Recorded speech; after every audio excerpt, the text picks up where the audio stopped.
up before your presentation, and then you're able to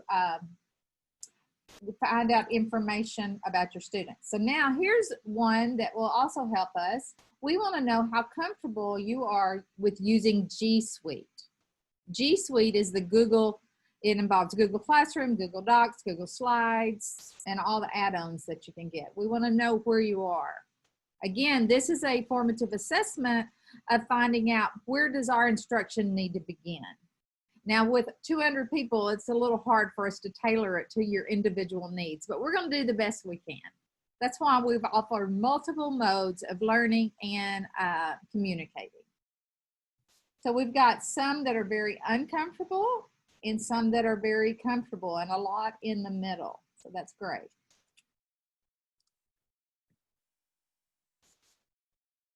Okay, there, I can you see the results? Are you able to see that? Okay. No, they don't see the poll. Oh, can you see it on my shared screen? Yes, there can see it. All right, thank you. I can see it. It's hard for me to know what you can see. Okay, so now I want to go on to the next slide.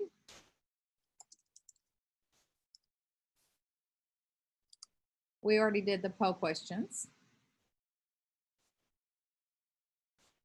And again, let's look real quick in Google Classroom. I'm gonna drag it over here so you can see some of the things that we added in Google Classroom. I'll have to pull it back up. It disappeared on me. Has anybody else got that up already? Yes, I do. You want to share it? Okay. Yeah. Unshare yours. No, I've got it. I'll just take it now. Okay. Okay, so I wanted you to see there's a stream, and we've already started answering questions. That's great. In the stream, there's also announcements. This is the information that we'll use later about the expeditions. And this is an extra Padlet that we've had that we've used for a year, or at least a couple of years, that we keep adding new technology tools, and I wanted you to have access to that. So, and if you put it into your Padlet account, it will update with our tools as we add. So we have, if you're posting to the stream, everybody can, we're making comments if you're trying to find the Padlet. But at the top, you have your toolbars. This is the teacher view mode. So classwork is where you can organize within your Google Classroom sections of your course. And here we have materials, pre-assessment question, and interactive journal. So we've got them pretty much very simple today. But underneath materials, we have your welcome and introductions Padlet, which I have open here. And I've been sharing that out. So what's great about Padlet is it's live. So as someone is typing, you can see them type, as Stephanie Fields is right here, a third grade teacher at Booker T. Washington. And so Lori Vogel is also on there. It's fantastic tool to use asynchronously, so students who are not online at the same time, and like even face-to-face, just have students reflecting as you are here, just sharing with you information if they're even in synchronously.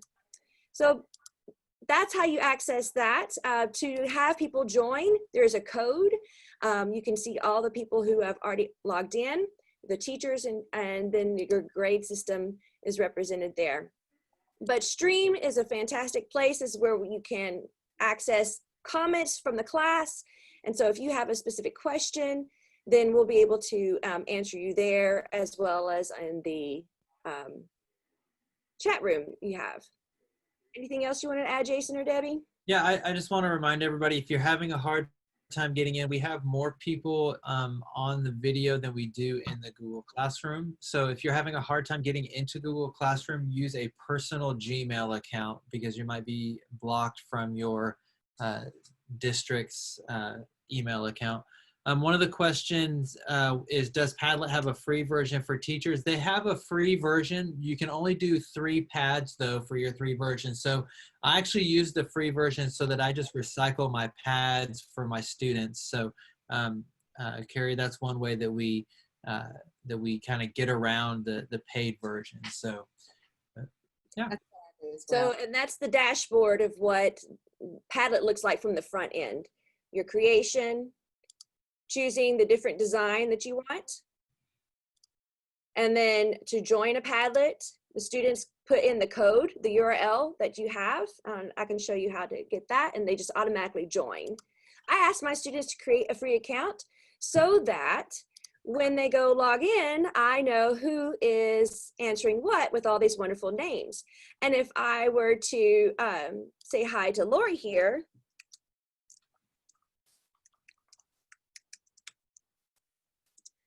then it represents my name there instead of some anonymous person. But it's capable of free account there. To share it, to get that code, I just click on share. I make it public so that my students can access it.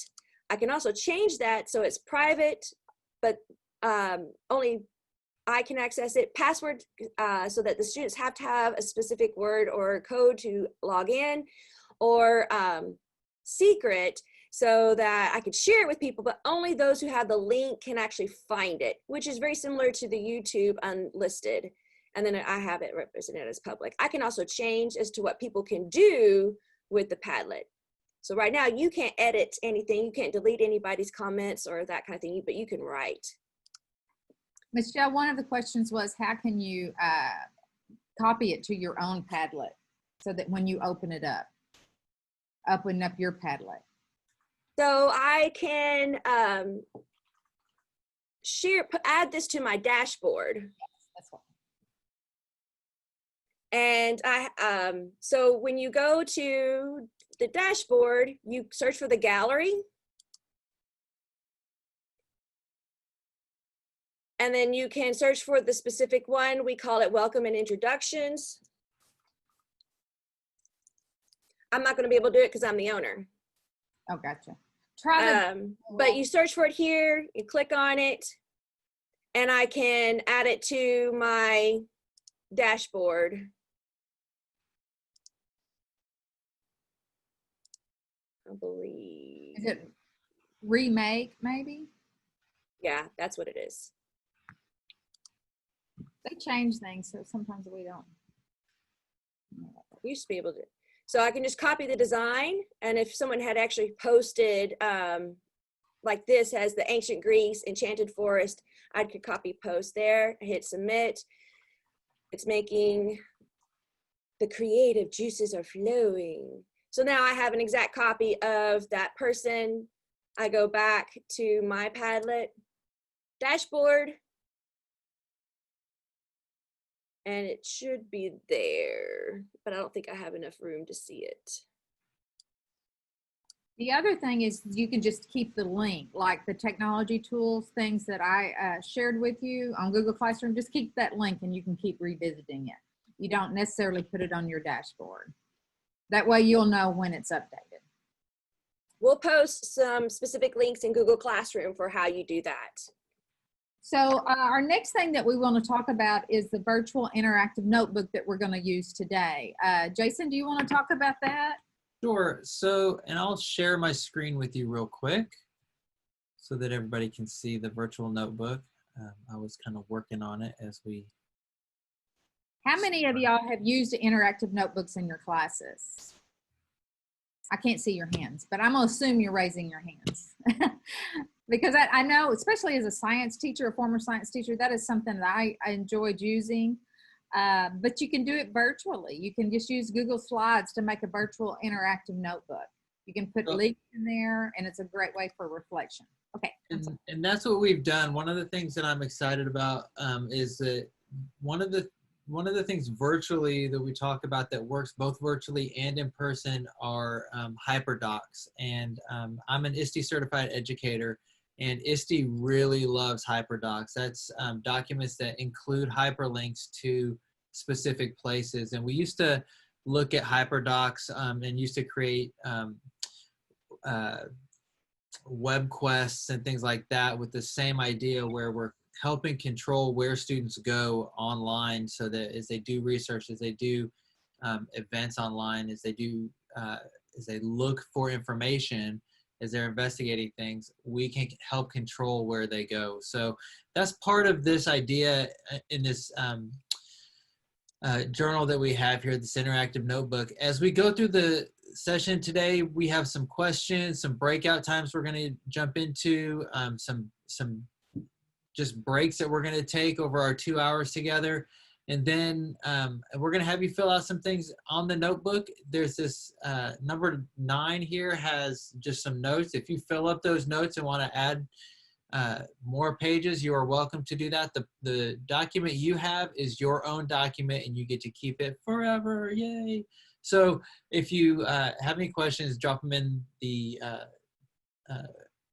chat for me and I'll be happy to answer them. But I love looking at that, and Google Classroom does a really good job with this, with giving each student a copy of the thing that they need to work on. And so that's what we've done for you as well. So if you need help on looking at that, I can send you my links to using Google Classroom on my YouTube page as well. So there you go. Let's move into the activity if we can. Okay. I'm gonna share my screen. And I hope we're not making you dizzy. I'm gonna share my screen. I'm gonna share your screen. Okay, so I want to go back to the PowerPoint or to the Google Slides. And right now we're going to talk about increasing the relevancy and authenticity of student learning. We know our students today are different than they were when we went to school or when I went to school. I used to sit in the classroom, take notes, take a test, and all that was good. I could do that. That wasn't an issue. But when I went home, I didn't have a device to play on. I went outside and dug to China in the mud. I'm telling my age. I never made it to China, but I tried every day. But we need to figure out how to make learning fun and meaningful for our students. And so we're going to talk about how to do that. But first, we're going to put you in your first time out, because we want to know what you think. So you're going to be put, you're just going to go, this is not a breakout. I'm having to think this through. So we're just going to put you in timeout for a couple of minutes. And in your interactive notebook, I want you to put 2 ways you have increased student understanding of the purpose of learning. How do you get students to understand the why that they're doing something? You know, how many times have we been asked, why do I have to learn this? Why do I have to learn this? How do you help students understand that? And then after you do it in your interactive notebook, also add it to Padlet. So let's give you about 5 minutes. Does that work for you? Let me go ahead. Jump in with the Padlet. There's a second Padlet we have on Google Classroom. If you click on classwork at the very top, under materials, it says timeout Padlet. And so that's where we'd like Debbie was talking about you sharing the information there. For those of you who are just jumping in, yay, thank you for joining us. We have an introductions Padlet that people have been posting in since before we started at 10 o'clock. But the timeout Padlet is a different link, and there's a specific post for the Padlet there. Are you pulling that up there, Debbie? Awesome. Right here. See that? There's the timeout Padlet, and you will go right here, and this is where you'll answer your questions about timeout 1. 2 ways you've increased student understanding of the purpose of learning. And then we'll discuss a little bit of that after your 5 minutes. Also, you can put it in your interactive journal.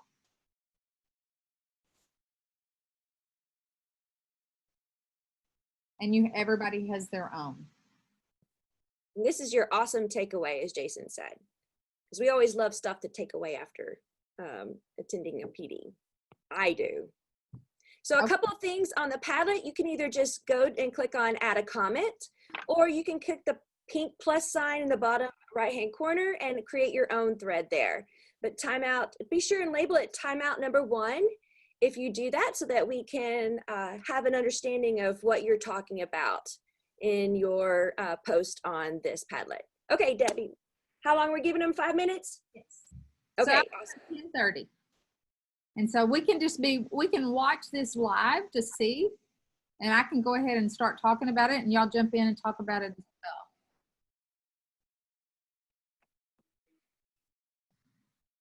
I love real world situations, making it relevant to today's time.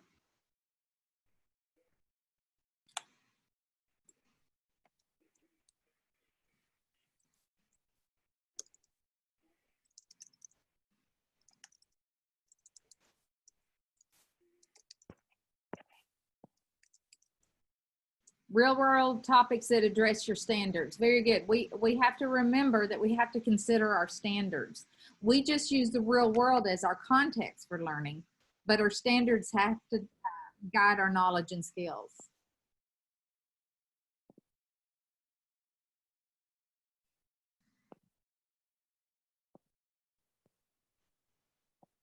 Real world examples and correspondence. Oh, it moves on me, so I with the instruction, hands-on instruction when feasible. Yes. Our students do not like to sit still, do they?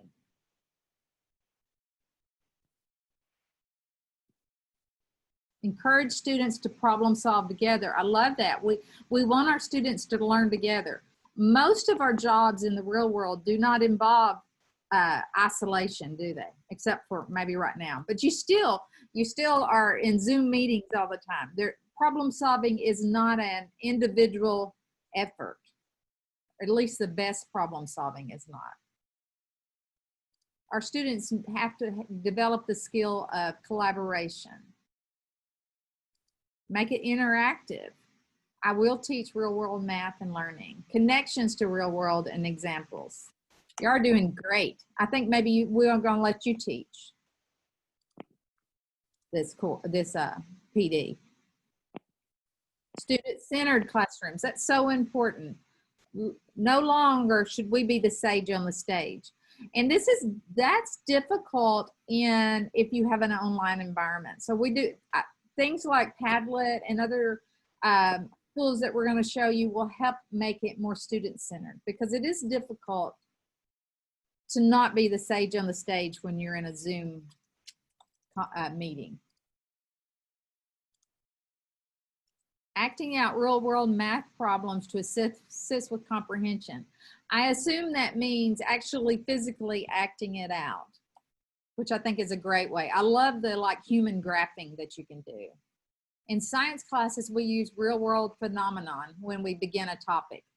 These get the kids curious about what we're going to do and making it relevant to them.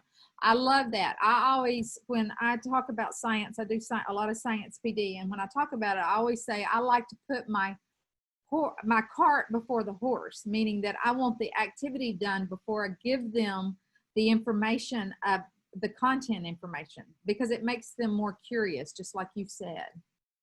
I give them the connection between what they learn and how much they know to the ability, I lost that, it just jumped on me, to the ability to make more money in the work world. Hey, that's good. Money talks, doesn't it? Okay, so it's 10:30 and I'm gonna push us right along because we've spent quite a bit of time getting started. So let's go back to our slideshow. Can everybody see the slideshow? Okay, thank you.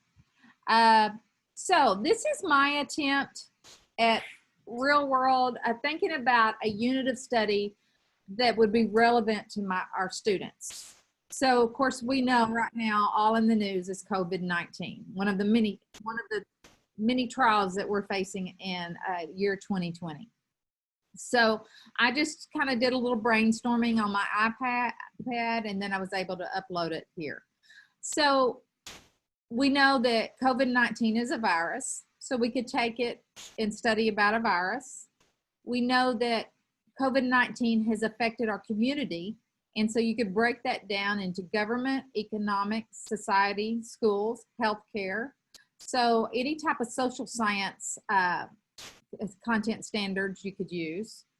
We could also look at pandemics, and we could go into math and look at the exponential spread of a pandemic. We could also look at recovery. This could tie back to the community. We could look at recovery and equity of recovery and who is being affected more by this virus. We could also look at our media and the communication and the trust and bias. So there's many ways that you could take COVID-19 and make it a unit of study for your students. It would be a great integrated unit of study if you work with different content area teachers or across different content areas. So then, because I'm a science person, I thought I wanted to focus on the virus part of it.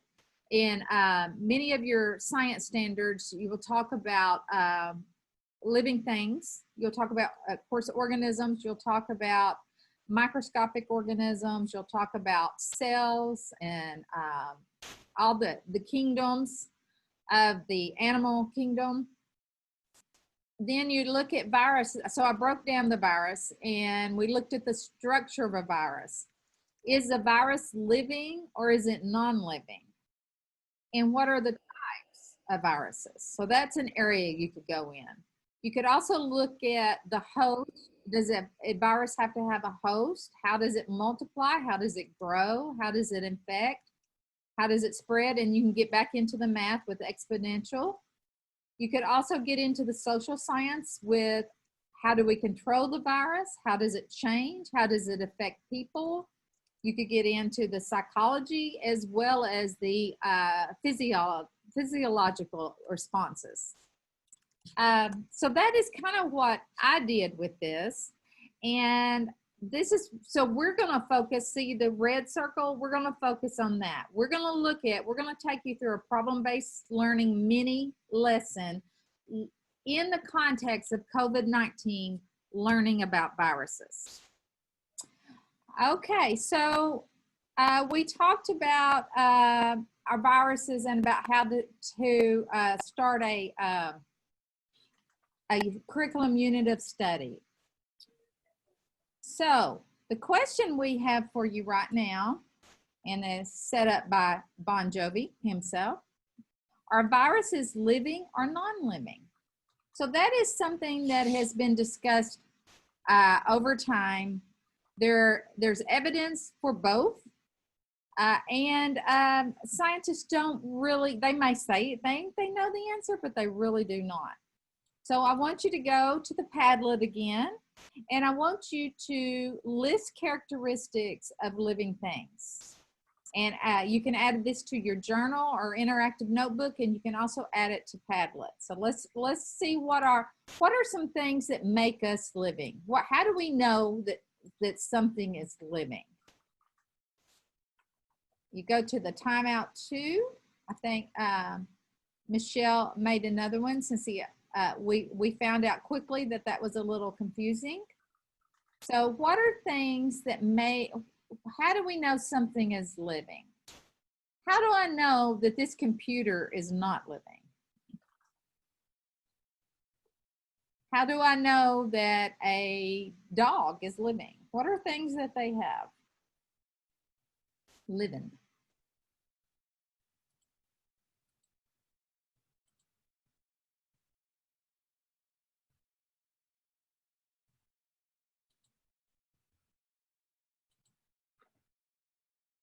Debbie, hold on just a second. Something happened with your mute. I'm sorry. Have I been talking this whole time and you couldn't hear me? Just the last 10 seconds. I got you. Okay, good. Challenges of online learning. They can eat, they can breathe, they can reproduce.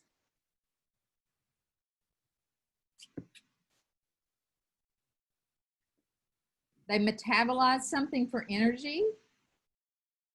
Excellent. Okay, so that was just a quick pre-assessment to see what you knew. So I want to go back to the slideshow. And I want us to look at this graphic. It disappeared, sorry. And we know for something to be considered a living, they grow and develop, or it grows and develops. Offsprings can be produced. They reproduce either asexually or sexually, but they make more of themselves, or not themselves, but they make offspring. They transfer traits. There's a heredity of traits. They undergo something called homeostasis. And homeostasis is like, for example, our body temperature is around 98.6, give or take a little bit. Well, our body works hard to maintain that 98.6. For example, when you go outside and it's cold, you shiver. And that's one way to warm your body up. When you go outside and it's really hot, you sweat, and the sweat takes the heat off your body when it evaporates. So our body works hard to maintain that temperature. There's a lot of, all parts of our body work hard to maintain homeostasis. Metabolism, someone mentioned that, is it gets energy from chemical reactions. We break down our food to get our energy. We're made of cells. A living thing can be made of one cell, but we have cellular structure and composition. We're made, of course, many cells. And we respond to the environment. So these are all characteristics of living things. So, like I mentioned earlier, scientists have debated about viruses in their classification of living and non-living. So we're going to have you determine, you're going to find evidence to support your decision if viruses are living or non-living. And I'm going to let Michelle lead you through this cool tool that you can use to get your evidence.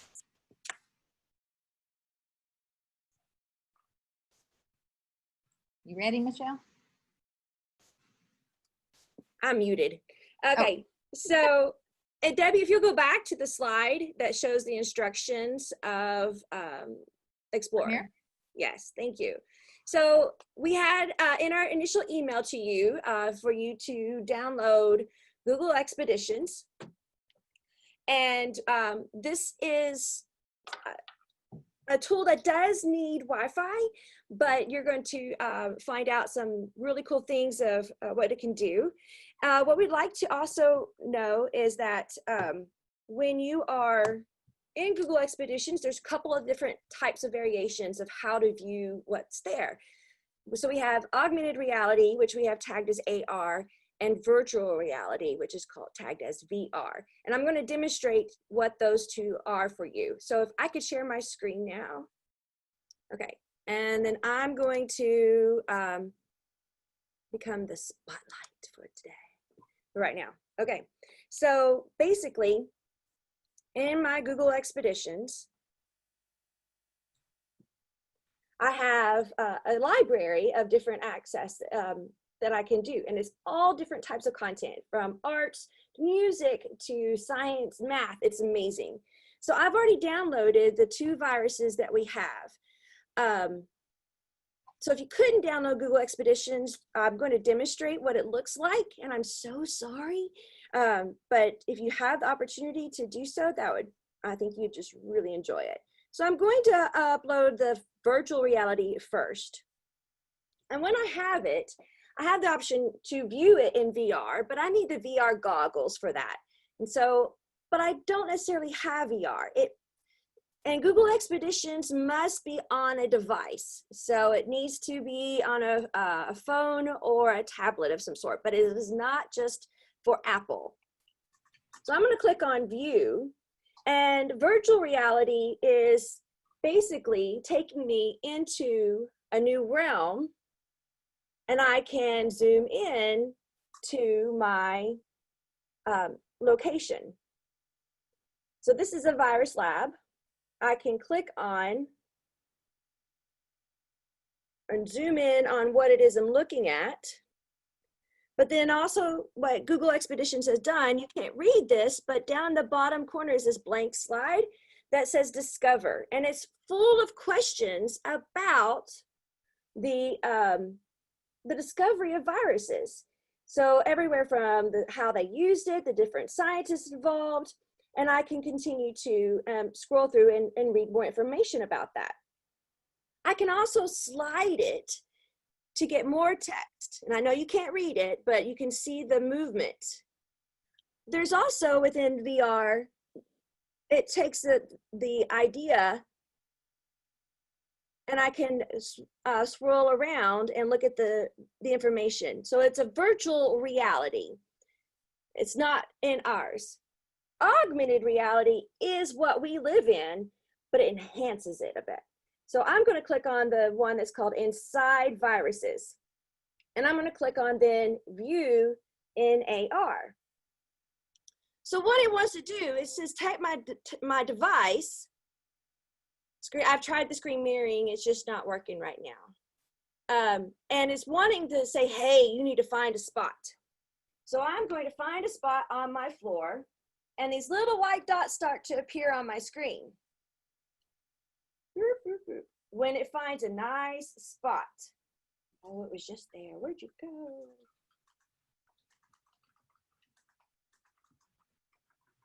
So in my office, I now have this active infection going on. I hope not.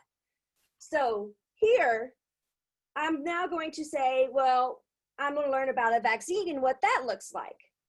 The fun thing is that because this is augmented, I can actually go around it. And as long as my camera is still on that spot, I can walk all the way around this particular vaccine. The same with my infected leaf. Now, what's also cool, let's go to, say, my, sorry. What's fun about students being able to interact is I can take a screenshot of this with myself in the view. So I can have my finger pointing on it, squish its head. Remember that game when we were little? But I can be, my partner can be inside the picture when I take the screenshot. Oh, there's my lovely husband. I have to relaunch. Okay, hold it. Oh, man.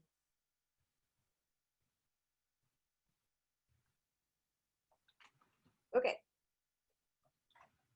I can take the screenshot of me and my partner within the picture with the virus, and we can then add it to any kind of slide deck that we want to talk and further explain about the information. Michelle, there was a question in the chat box that I really, really love. Michaela, thank you for asking this question about students with disabilities and looking at how this can be supported. Yes, it depends on the device that you're using. If you're using an iPad, the iPad will actually have some functionality to let text be read aloud, any text that's on the screen. So that would work with an iPad. There's also some availability on Chromebooks for that as well. But I'm not sure if it works very well within the Google Expeditions app. There are some interactive pieces where you can click on them and they will read aloud to you. So both Apple and Google have really worked hard to have that accessibility option. So absolutely. And that's something I'm going to write it down to put something out on our YouTube channel to show you how to get that later. So we don't have enough time to do it right now, but we'll definitely look at it later. So thank you for that awesome question. So, I'm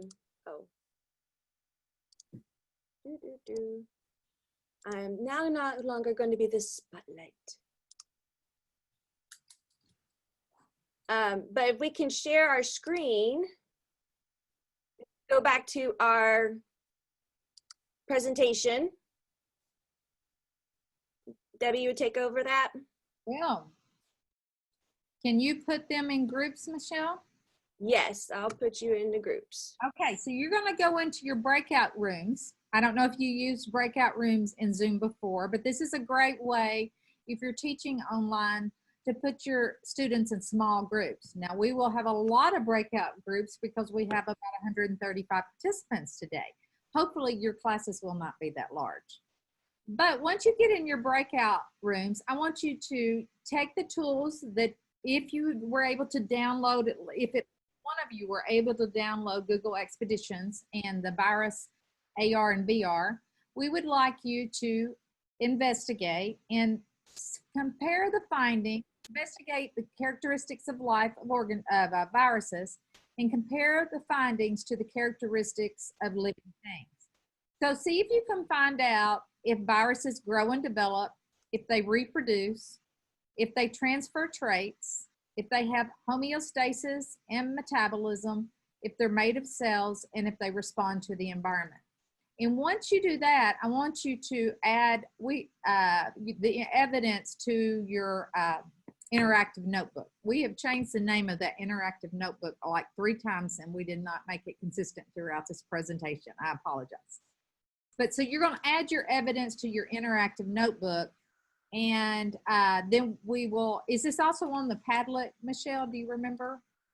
There will be a breakout Padlet, yes. Okay, so also add the information to the Padlet so that we can discuss your findings. Okay, you should be able to go to your breakout rooms.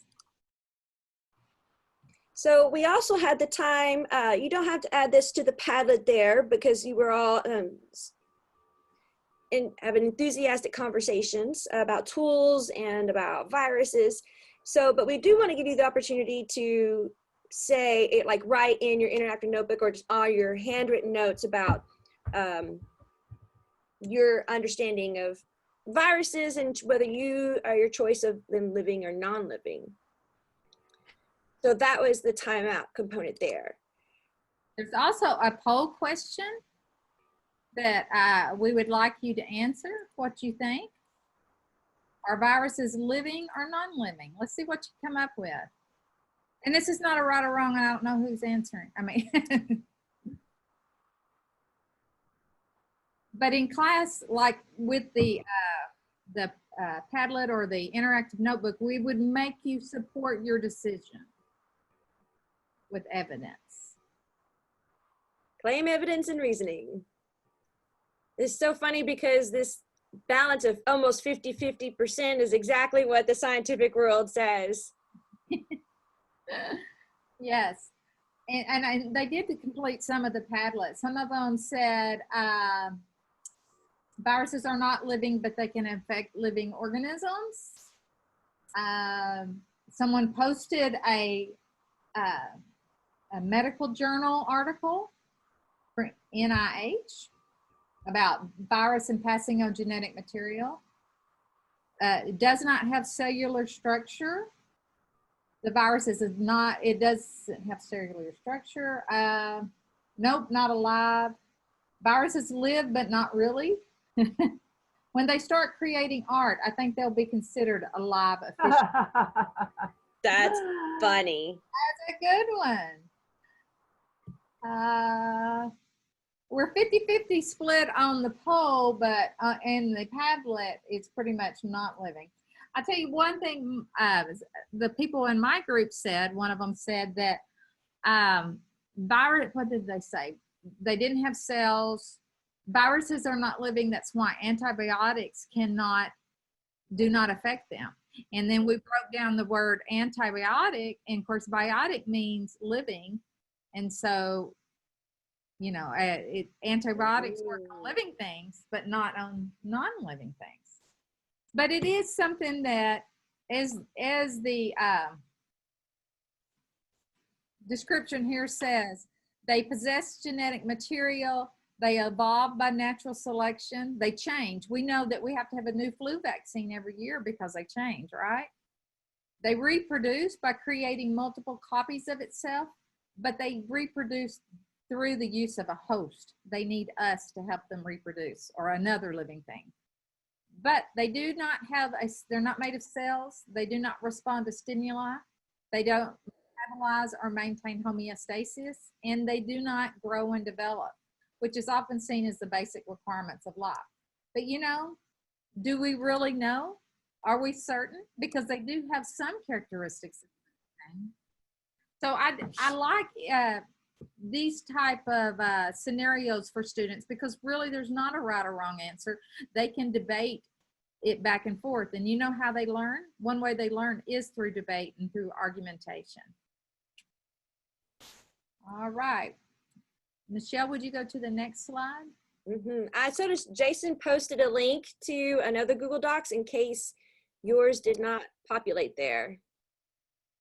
Oh, thanks, Stephanie. Scientific American. Are viruses alive? 2004. That's awesome. Okay, guess what? That was a problem-based learning activity. And to break that down in the process of how we did that, remember Debbie first shared with you about a need to know board. And this can be done live in the classroom or also virtually together. It can be done asynchronously or synchronously as people are populating their content. You just have to give more time if they're doing it not all together. But this need to know board is representative of what is important or what they know, and then questions they may derive. And the teacher then uses that to also guide the students in the direction of the problem in which they're going to be solving. And then in that other slide, she had that circle component of what is it? So it's that behind the curtain look, or the moving of the hat to represent how you did this. And so Debbie set the stage for that with this need to know board. And these are the different components that you saw happening. So through that need to know, then we had the problem we're going to have. And we then had the facts. What are they? So we used the Google Expeditions to determine some basic facts about viruses. And based upon our pre-assessment, we also used. We came up with our ideas. We talked about them with other people, and that self-directed learning component, and coming up with what we still were missing in our questions. So knowledge deficiencies that we had. And then we then made a determination from that whether we identified they were or were not, or as a couple of people posted, they are and are not at the same time. So Himlo Silver from 2004 identified this particular flow chart in the problem scenario, because we start out with what we need to know, find out what we have information about that, and then it kind of circular again. We find out, well, we need to know more information. So we are pulling through this process, this cyclical, or almost over and over. And so how do you come to an end? And how do you actually get to an end? Well, that's the great thing about problem-based learning, is that the students don't have to end. You, the teacher, decide on where the learning components, the objectives and goals are for your ending project, but students often take this a whole other direction and keep doing it on their own independently, which is the coolest thing about teaching, is that you want the students to learn just for the sake of learning. Not only just because they found maybe viruses interesting, but because the process creates an idea of curiosity and rabbit holes that they start investigating in. So the other thing is, Himlo Silver says, is that the goals basically are that people are going to have, when you're creating your PBLs, you need to be flexible. This is a process where you're learning along with the students. Yeah, you have your guides set in place, but you're also allowing yourself to let the students take direction in this learning component. The second aspect is there's a lot of problem-solving skills in here. So in that need to know aspect, sometimes you're going to say, well, we need to learn about a different mathematical formula, or we need to learn a different tool in order to solve this problem. Sometimes that means you need to bring in other people as experts in your classrooms besides you, and because you don't know how to use that particular tool. So one thing is that goes in back to number one, which is be flexible about where this is going to go. Number three, this is self-directed. So the students have this goal in mind, but they also can take charge about where they're going to take this information and what they're going to learn from it. This, because it's self-directed, the students own these skills. They own the knowledge, and become something that they will also apply later. Number four, those 21st century skills you saw were completely evident in there. They were communicating. You were collaborating with others as you were comparing and crashing your idea. You were being creative with your thoughts. and communicating, collaborating, creativity, and you were critically thinking about viruses. Oh, my stars. So then we have that you are the students, because of all these things, you are not directing the learning. You're being flexible about what they can learn about within this problem. That you've brought in other experts to realize that, hey, I'm not the be all and end all, but I can help you get along in your life here and what you want to find out about this particular goal. The students take ownership, and then you've got this motivation to learn. So they can, PBL has tons of research out there. And some of you, if you're posting in the chat room, I'd love to see, or even as a comment on Google Classroom, about some of your problem-based learning components or resources that you use. Okay, so I'm going to take over for just a couple minutes, jump in and talk a little bit about the EDS program and give us a little brain break. I do want to talk about PBL. I think it's a super flexible way to design our learning experiences for our students, even at the younger levels. I have seen students, or I've seen teachers interact with students and create mini PBLs for kindergartners as they're trying to learn about any phenomenon. So they're giving a big question, and then they're facilitating that learning, and they control most of the environment, but it gets the students ready to do their own inquiry investigations later on. So the tools that we're going to talk about today too, that we've been using, but new tools that we're going to talk about later can also help facilitate that inquiry mindset. So that idea of inquiry is exactly what is connected to our EDS and digital age teaching and learning. We talked about who might be interested in this program. Now we're going to talk a little bit about what our program does. We have courses that connect theory to practice and develop your ability to create curriculum and interactions with your students, pedagogies that meet the needs of the digital age learners. So I'm not going to spend a whole lot of time on that, but I wanted to remind you that we do have this amazing program that is just starting. So if you're interested, please let me know. I've actually already gotten an email from somebody, so I was super excited. Let's go ahead and go to the next slide for me. So one of the things we're going to talk about, we just talked about designing the learning environment and designing a learning experience with PBL for students, problem-based learning or project-based learning. There's some discussion there.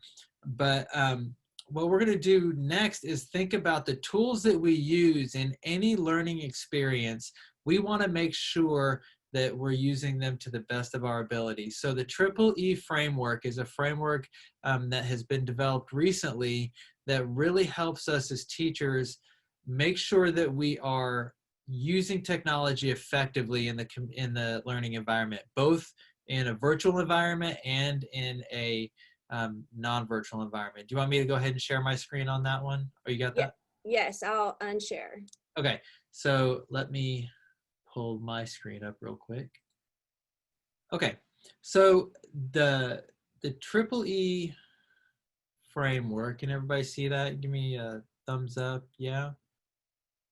Okay, so the Triple E framework again is a framework that helps us analyze how we're using technology in the classroom, both in digital learning and in face-to-face learning. One of the things about the Triple E model that I really love about this framework is that it helps us understand that technology is not always the best tool, but it is a tool. So in this context, what we're talking about in our webinar today is how to effectively use technology, and this gives us the chance to do that. There's three main domains of the Triple E framework, and I'm not going to dig too deep into it. We could spend hours talking about it, what it looks like, and how it can be implemented. But basically, for each domain, there are three questions. The first domain that we normally talk about is the engagement domain, and this is it looks at how do we get people into the learning environment and into the learning experience, but it also looks at how do we keep them there and how do we keep their mind on the task is some of that executive function piece. And so how do we use tools to do that? So we have 3 questions.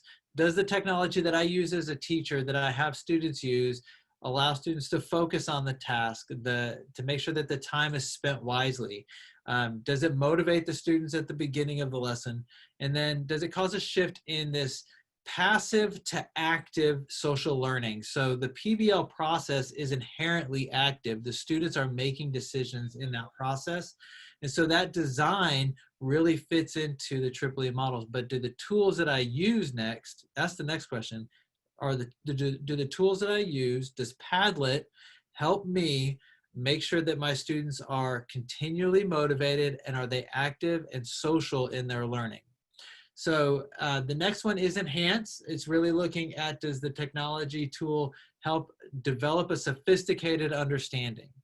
Does it help them understand deeply the content they're looking at? Does the technology tool scaffold for students who need some scaffolding? And then are they using technology tools that to create things that they couldn't create without the technology tool? That's the third question for enhance. And the final one is extend. And normally in education, we think of extend as like extending out our lesson. And that's an aspect of extension. But for this particular model, we're looking at extending to the real world context. It's making the learning real world. So the extension on the EEE framework is looking at, are the tools that we use in the classroom allowing them to develop skills that they'll use in real life?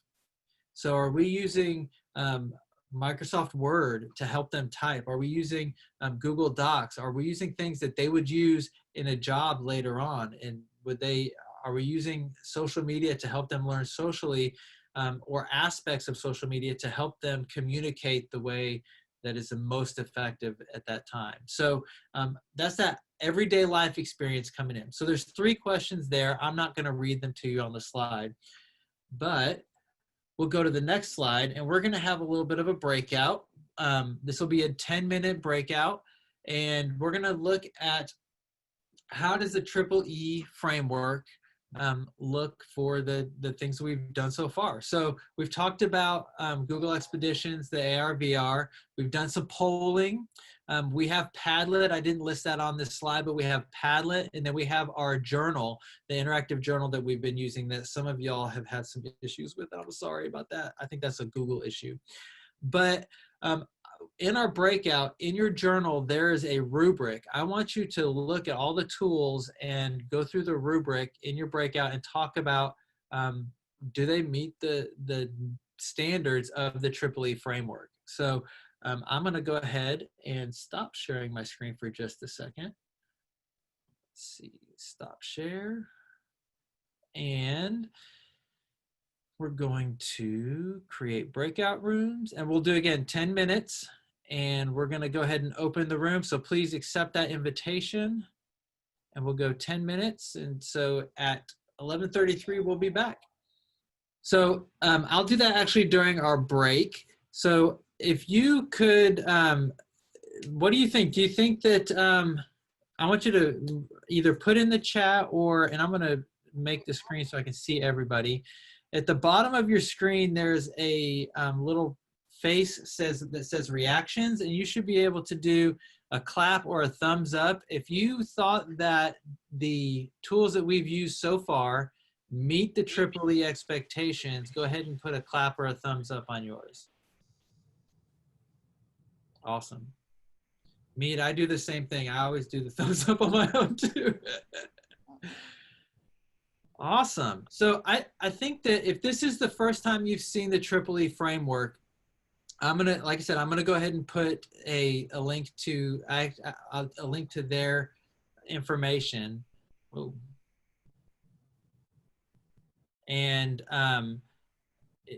what we'll do is I'll give you some extra information on that. But if this is the first time you've used it, it's a really great tool to assess our own learning. So that's a really fantastic option for us. So we are going to take a short break in just a minute, but we're going to do another poll for you. This poll is really important because we want to talk about tools that you need.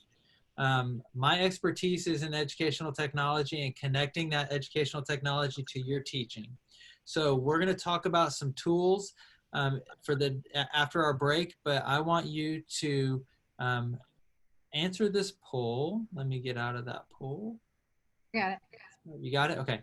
So you're going to answer, what we're going to do is we're going to look at the results and we're going to talk about however much time permits, hopefully at least 3. And then we've got links to all of them on this slideshow. The slideshow will be posted in Google Classroom as soon as we're done. So you will have access to that. Also, be sure you hang on to the last slide because you will have your you will be able to get your PD information by clicking on a Google form. Okay. Oh, and thank you, Ashton. We went ahead and posted the printable rubric for the Triple E model. That's in the chat box right now. So you should be able to see that. If you want people, if you voted, go ahead and take your break because we're timing here to be back at 11:40. Yeah. That gives us 20 minutes to share out. Welcome back, everybody. Y'all never went anywhere, right? Maybe you know, I'm sitting drinking my coffee still. So, all right. So our 5-minute, 3-minute, 2-minute break is over, and we saw the polls. You can see the poll results up on your screen. Virtual field trips got the most votes, and you heard us talking about it. So Michelle is going to talk about virtual field trips. She's going to be able to share her screen and talk about how she's done virtual field trips in the past. And again, if you have some questions, please ask us in the comments or in the chat window, and we'll be happy to address those as we go. Okay, share. So you probably hear some chiming going on. What is that? That's Big Ben, Parliament. Look, kids, Big Ben, Parliament. Sorry, 80s reference. So you have CNN has this amazing opportunity to go exploring through the Westminster Bridge loading. And you're not hearing it because I have my headphones plugged in. But basically, I can go through, he's talking to me while I'm hearing this, but I can click on the link and I can peruse through the different components. Load Big Ben. Slow loading. Enter room. Was slow loading. CNN, what's the problem? There are multiple resources for virtual field trip. Yeah. I believe you're doing CNN. Is that what you're doing? The other one, Discovery Education has a plethora of around the world. So, and they can be focused in on different aspects. So you can search for different environments, you can search for different themes, and you can search for, so here's a search for the subject area. Just because it says Discovery Education doesn't mean it's just about science. You also have the opportunity to go through and personalize it based upon the age level for Discovery Education. Debbie and I have done this also through AR and VR. So we showed you Google Expeditions is another way that you can have your link. And is this the Nearpod link that you shared? Yes, and I've got it pulled up if it doesn't pull up the right one. Okay. Oh no, that's not the one where I did the description. But this Nearpod, let me share my screen. I just pulled. So the basically you can have augmented reality, such as we did with the viruses, where you saw them in my office, and have different types of museum components that are represented. You can walk around, such as the Da Vinci Code, or sorry, Da Vinci Code, the Leonardo da Vinci's materials. And here's the Nearpod that Debbie was talking about. You have virtual reality here because you can see the goggles. Yes, you can use the goggles, or you can just explore it with your computer or laptop or desktop, whatever. But you can search, like you can search a standard or a state. So I can search Arkansas, I can search a subject and a grade level. Now this will take you to all different things. You can search free, which they don't have any free on that one, but well, let's just do paid and then we'll look later. And then virtual reality. And so this is one's just for Arkansas, and it will take you, of course it's not gonna let me go because I'm not paying for it, but it'll take you on different virtual reality experiences about, it's a Nearpod, but you will also have things that you can explore that students can be like they're actually there. So Nearpod is another resource. I don't know, Skype for Education was one of your choices. You didn't choose that, but I do want to show you that that is also a place that you can do virtual reality or virtual field trips. Right here, if you click on virtual field trips, and these will be free. The ones that are on Nearpod are not free because other teachers have created those. That might be something people might not have known about Skype, because we usually think about Skype using like Zoom and just being able to communicate with somebody in the field or somebody's other classroom. But so this one, like, you have to request the sessions, but it will take you on the trip. All different subject areas that you can search for. You want to show something about Smithsonian, Jason? I can.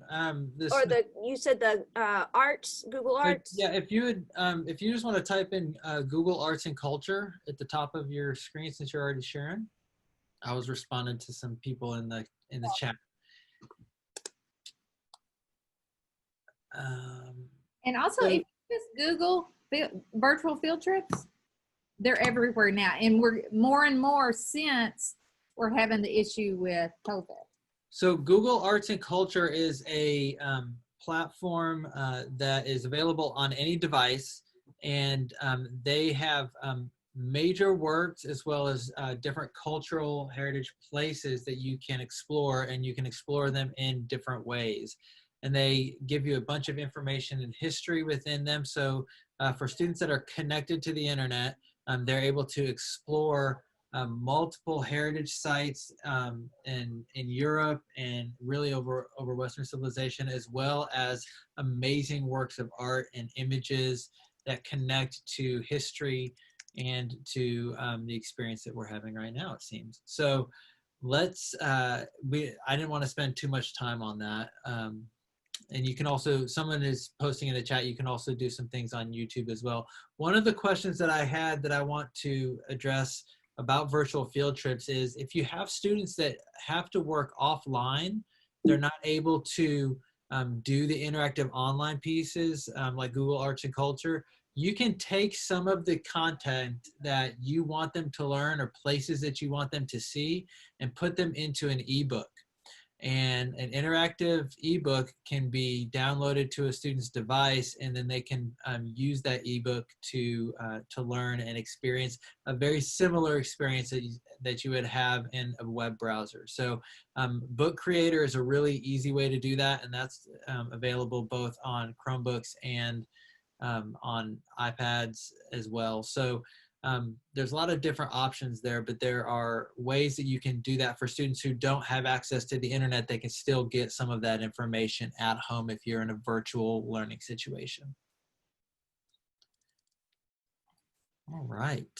All right. Are you ready for me to share about Seesaw? Yes, go ahead. Okay. I could let Brittany Bass share about Seesaw. She's on this, and I just pulled up her classroom. She was one of our instructors at Stimulate Academy. Seesaw we used in our summer camps because it was a great place for students to post their work, to reflect, and also for teachers to see, not teachers, for their parents to connect. So if you look at this one, this is a picture of us launching rockets, and you can see that it is liked by the parents, different parents. You can also, like, if little Susie is posting something, you can limit to the only person that can see that is little Susie's parents. So one parent, unless you give them permission, can't see other students' work. This is like a drawing. This is where students were posting pictures of their products, and you see it's very similar to Google Classroom. It's just a different platform. You add all of your students. There's activities that you incorporate. You have a email inbox where you talk to, like Brittany. This is one way Brittany was able to talk to her parents. And to share information. Like she shared post questions, she shared quizzes through that. And then this place right here is the journal. And Seesaw is free. Now you only can have like so many classes, but if you're an elementary teacher, you could use Seesaw for your one class. And anyway, it's a great way to connect to parents. Anything else, Jason, that I'm missing on Seesaw? No, I do think that it's a fantastic way to connect to parents and also have students share. That moves that to that social learning piece. Whenever they create something, as you can see, they're able to share it with the class. But as the teacher, you have control over what is shared and with whom it's shared. So it's really nice, really, really good. Seesaw was built as a platform for younger learners. So really for younger elementary, but it can be used up through college. We actually had some students use it as a way to do some reflections as teacher ed students. So really good option. So someone asked if it compares to Class Dojo. Class Dojo is really an app that focuses on behavior rather than the learning process. So Seesaw does a lot of different things, whereas Class Dojo, Seesaw really focuses on the creation and learning and communication within the class and virtual environment, but Class Dojo is more about behavior management. So you can still communicate with parents through Class Dojo, but the Seesaw is a little bit different. And there are a ton of activities already on Seesaw as well. So we have 9 minutes left.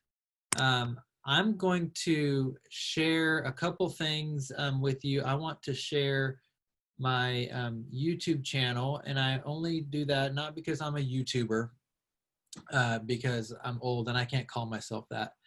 My kids would laugh at me if they heard me talk like that. So, but I have a bunch of videos that are, I make videos both for my classes that we have here at UCA, and I have videos just for tutorials. As COVID-19 hit, I uploaded a bunch of stuff there, and I continue to upload tutorial videos for teachers and using different tools. We also have a link, and Ashton, if you would drop the link for the College of Ed, multiple professors at UCA put links out so that you can just find tools and get quick introductions to tools that you can use both virtually and in person. So I'm going to share that in the comments. We also have put a Google form in there for you to fill out. CD, and also put it in Google Classrooms as well. One last thing before you leave, and I shared the slide deck with you as well in Google Classrooms. And if you were not able to get on Google Classrooms and you want to have access to that slide deck, let me know. So I do want to, the reason we're doing these PDs, we're wanting to share what we know with you, but we're also, it is a recruitment effort for our graduate programs. And so we have a slide that lists all graduate programs in the College of Education. And someone asked earlier, what if I don't have my master's, but I want to get, I'm interested in that digital age teaching and learning. Well, we do have a master's degree with that as well. It's in our advanced studies in teacher leadership that has the emphasis on digital age teaching and learning. So we can support you in many ways, and we're working toward a PhD in this as well. So hopefully in the near future, we'll be able to say, hey, come see us to get your doctorate in digital age teaching and learning. Also, our contact information was on your journal notebook if you were able to open that up. But in Google Classroom, if you have that access, you can click on the people and send us emails from there. And then also on that PowerPoint is our contact information and our Twitter handles so that you can reach out to us that way too. Yeah. Someone asked where the PD form is. It's in, it is in the chat box, but it's also in Google Classroom. And also, I wish that we had like buttons for comments in the chat. I'd be sitting there liking all the comments. Don't forget, the Padlet boards are going to be there for a while. So if you want to continue that conversation on Padlet, we'll be able to continue that a little bit as well. But thank you so much for coming. It was nice to see all of you.